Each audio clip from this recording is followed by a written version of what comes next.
Distance speed time இது மூணுக்கும் உள்ள தொடர்பு பார்க்கலாம் வாங்க.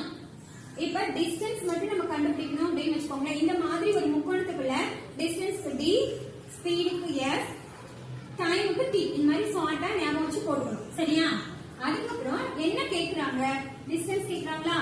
அப்ப டிஸ்டன்ஸ் எழுதிட்டு ஸ்பீடு இன்டு டைம். கீழே ஸ்பீடும் டைமும் இருக்கா? Speed into time. ஸ்பீட டைமால பெருக்கணும் அப்படின்னா எவ்வளவு தொலைவு அப்படிங்கறத ஈஸியா கண்டுபிடிச்சிடலாம். அடுத்தது ஸ்பீடு கேட்டாங்க அப்படின்னா ஸ்பீட்ல கை வச்சுக்கோங்க. என்ன இருக்கீங்க? இங்க என்ன இருக்கு? அப்ப டிஸ்டன்ஸ் என்ன பண்ணணும் அப்படின்னா டைமால வகுக்கணும். எவ்வளவு டிஸ்டன்ஸ் எவ்வளவு டைம் இத வகுத்தோம் அப்படின்னா எவ்வளவு ஸ்பீடுன்னு கிடைச்சிடும். சரியா? அடுத்தது டைம். டைம் கண்டுபிடிக்க சொல்றாங்கன்னு வச்சுக்கோங்களேன். இங்க மேல என்ன இருக்கு? கீழே என்ன இருக்கு? ஸ்பீட். இப்ப டிஸ்டன்ஸ்